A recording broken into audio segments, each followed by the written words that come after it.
అందరికీ నమస్కారం. నేను మీ బిసిరెడ్డి. తెలంగాణలో ఉండే ఒక పిచ్చి మేధావికి ఆదివారం అర్ధరాత్రి అమావాస్య పూట వచ్చినటువంటి ఒక పీడకల 2 రాష్ట్రాల మధ్య చిచ్చు పెట్టే వరకు వెళ్ళిపోయింది. అంటే 2 రాష్ట్ర ప్రజల్లో ఎలాంటి భేదాభిప్రాయాలు లేవు గానీ, కొంతమంది పేటీఎం కుక్కలకి ఇదొక అస్త్రం అయిపోయింది. అయ్యో! మా తెలంగాణ ఆత్మగౌరవం, మా పోరాటం, మా నీతి, మా నిజాయితీ అని చెప్పి కొంతమంది పేటీఎం కుక్కలు ఈ విషయం మీద ఆయన్నేదో ఆంధ్రప్రదేశ్ పోలీసులు అరెస్ట్ చేయడానికి అక్కడికి వచ్చినట్టు, ఇక్కడ కేసు నమోదైపోయినట్టు, కొంతమంది జన సైనికులకి కోపం వచ్చింది. పోలీస్ స్టేషన్లో ఫిర్యాదు ఇచ్చారు.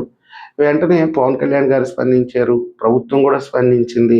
అలాంటివి చేయకండి, వదిలేసేయండి, వాడికి ఏదో పిచ్చి పెట్టి మాట్లాడుతూ ఉంటే మనం ఏంటి దరిద్రం వాడిని అరెస్ట్ చేసేదని చెప్పి ప్రభుత్వ పెద్దలు పవన్ కళ్యాణ్ గారు నిర్ణయించారు. వదిలేశారు దాన్ని. మేము పట్టించుకోవట్లేదు అని కూడా చెప్పేశారు. అయితే ఈయన పోయి రౌండ్ టేబుల్ సమావేశం పెట్టి కొంతమంది చెంచాగాళ్ళని వేసుకొని మీకేం పనిరా ఇక్కడికి రావడానికి అని చెప్పి నానా బూతులు, వ్యక్తిగత దాడులు పవన్ కళ్యాణ్ గారిని, చంద్రబాబు నాయుడు గారిని, లోకేష్ గారిని, మీకెంత దమ్ము ఉంటే ధైర్యం ఉంటే తెలంగాణలోకి వస్తారా, ఎన్టీఆర్ విగ్రహాలు పెడతారా, అంతలోపల కల్వకుంట్ల కవిత గారు కూడా స్పందించి ఇప్పుడేదో నాకు తెలియకుండా విగ్రహాలు పెట్టుకుంటున్నారు, రేపో మాపో నేను అధికారంలోకి వచ్చిన తర్వాత అన్నిటినీ పీకి పార్సిల్ చేసి ఆంధ్రాకి పంపించేస్తాను. ఇంతలోపల ఈ పేటీఎం సోకాళ్ళు జర్నలిస్టులు ఒక అంశాన్ని తీసుకొని వచ్చారు. పవన్ కళ్యాణ్ గారు 10 ఎకరాలు కబ్జా చేసినట్టుగా వాళ్ళ నోటితోనే చెప్తున్నారు. సికం పట్టా భూమిని ఈయన 10 ఎకరాలు కొనుగోలు చేసినట్టుగా వాళ్ళే చెప్తున్నారు. మళ్ళీ వాళ్ళే అంటున్నారు ఈయన భూ కబ్జా చేసాడు అని. అక్కడ కొనుగోలు చేసినట్టుగా స్పష్టంగా పత్రాలు చూపిస్తున్నారు, కానీ దాన్ని కబ్జా చేసినట్టుగా వాళ్ళే చెప్తున్నారు. అంటే అది వాళ్ళ విజ్ఞతకే వదిలేస్తారు. ఆ తర్వాత ఆ భూమి దగ్గరికి వెళ్ళారు. ఆ భూమి దగ్గరికి వెళ్ళి నానా యాగి చేశారండి. ఇది తెలంగాణ ఆత్మగౌరవానికి ప్రతీక. మేము పోరాట యోధులమి, ఇక్కడికి వచ్చి మా శాసనసభలో దూరతారా, మా రాజకీయాల్లో జోక్యం చేసుకుంటారా, ఇంకా ఎన్ని రకాలైనటువంటి మాటలు మాట్లాడాలో అన్ని రకాలుగా మాట్లాడేశారు. ఇప్పటికీ మాట్లాడుతూనే ఉన్నారు. అంటే వాళ్ళకి అంతకంటే పని లేదు. ఇప్పుడు ఆంధ్రాని తిడితేనో, పవన్ కళ్యాణ్ గారిని తిడితేనో, చంద్రబాబు నాయుడు గారిని తిడితేనే వాళ్ళకి అక్కడ గుర్తింపు వస్తుంది. ఇక్కడ ఆంధ్ర మీడియా కానీ ఆంధ్ర సోషల్ మీడియా కూడా వాళ్ళ వైపు అప్పుడే చూస్తారు. లేకపోతే వీళ్ళు పీకేది ఏముంది అక్కడ. కాబట్టి ఏంటంటే కుక్క చేతికి కొబ్బరి చెప్పు దొరికినట్టుగా వీళ్ళకి ఇది దొరికింది. ఇక నానా యాగి చేయడం మొదలుపెట్టారు.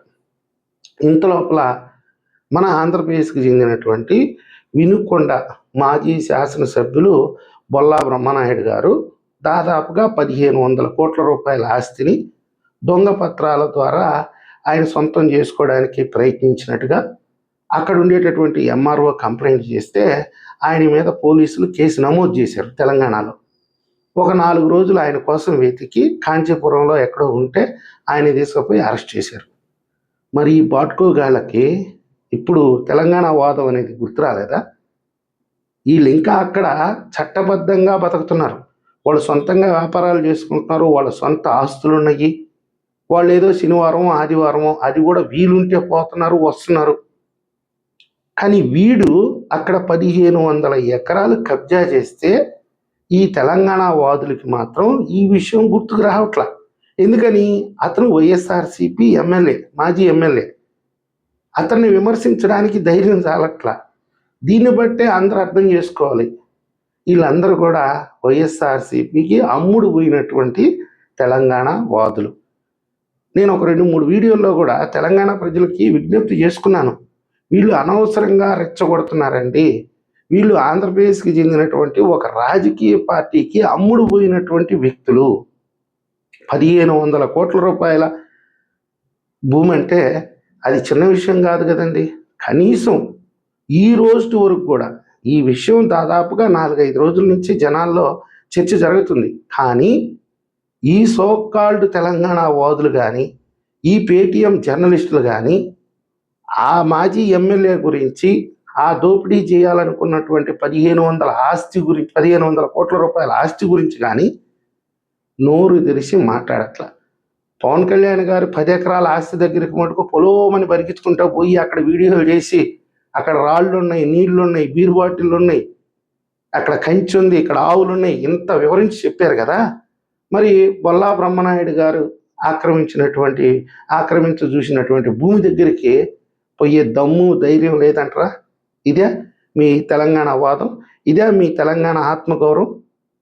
అంటే మొత్తం మీద మీ తెలంగాణ ఆత్మగౌరవాన్ని, మీ తెలంగాణ పోరాటాన్ని, మీ తెలంగాణ పౌరుషాన్ని తీసుకొచ్చి జగన్మోహన్ రెడ్డి గారి కాళ్ళ దగ్గర పెట్టారా? లేకపోతే జగన్మోహన్ రెడ్డి గారి పార్టీకి అమ్మకం పెట్టేశారా? సిగ్గు లేదా మీకు? 5-6 రోజులు అవుతుంది ఈ ఇష్యూ బయటకు వచ్చి. ఎంతసేపటికి పవన్ కళ్యాణ్ గారి మీద, చంద్రబాబు నాయుడు గారి మీద, తెలుగుదేశం పార్టీ మీద పడి ఏడవడమేనా?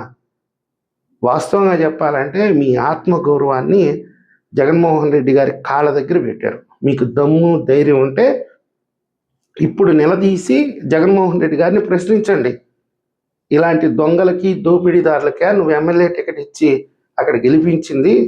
మీ ఎమ్మెల్యేలు వచ్చి ఇక్కడ మా ఆస్తుల్ని కొల్లగొడతారా, దోపిడీ చేస్తారా అని మీకు దమ్ము ఉంటే, మీలో నిజాయితీ ఉంటే, నీతి ఉంటే, మీరు తినేది కడుపుకు అన్నమే కనుక అయితే ఇప్పుడు ప్రశ్నించండి గట్టిగా. అంతేగాని ఆయన చట్టబద్ధంగా 10 ఎకరాల పొలం కొనుక్కుంటే అక్కడికి పోయి నానా రచ్చ చేసి పవన్ కళ్యాణ్ గారిని వ్యక్తిగతంగా విమర్శించి లోకేష్ గారిని, చంద్రబాబు నాయుడు గారిని అయితే ఏకవచనంతో పిలవటం, మరీ ఎన్టీఆర్ గారి విగ్రహం గురించి అయితే నీచాతి నికృష్టంగా మాట్లాడటం. ఎన్టీఆర్ గారు కానీ, చంద్రబాబు నాయుడు గారు కానీ ఉమ్మడి రాష్ట్రానికి ముఖ్యమంత్రులుగా పనిచేశారా? వాళ్ళకు కొంచెం అక్కడ ప్రయారిటీ ఉంటుంది, ప్రోటోకాల్ ఉంటుంది అని ఎన్ని రకాలుగా మనం చెప్పినా ఈ అంశాన్ని తెలంగాణకు రుద్దవకండి. ఒక ప్రొఫెసర్ గాడు వాడు తెలుసో తెలియకో ఏదో సోయిలో పడిపోయి జగన్మోహన్ రెడ్డి గారికి మోకరిల్లి జగన్మోహన్ రెడ్డి గారిని ఇక్కడ జాకీలు పెట్టి లేపే ప్రయత్నంలో ఇలాంటి కట్టుకథలు చెప్తున్నాడు. దీన్ని తెలంగాణ, ఆంధ్ర మధ్య సమస్యలుగా క్రియేట్ చేయబాకండ్రా అంటే మీరు ఏకంగా పవన్ కళ్యాణ్ గారిని టార్గెట్ చేశారు.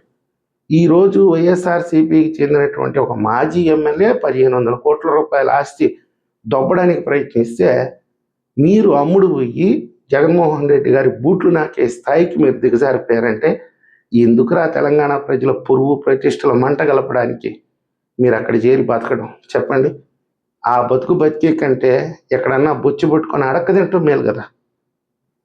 మీది ఒక బతుకు. ఈ వీడియో మీకు నచ్చినట్టయితే లైక్ చేయండి, సబ్స్క్రైబ్ చేయండి. ధన్యవాదాలు.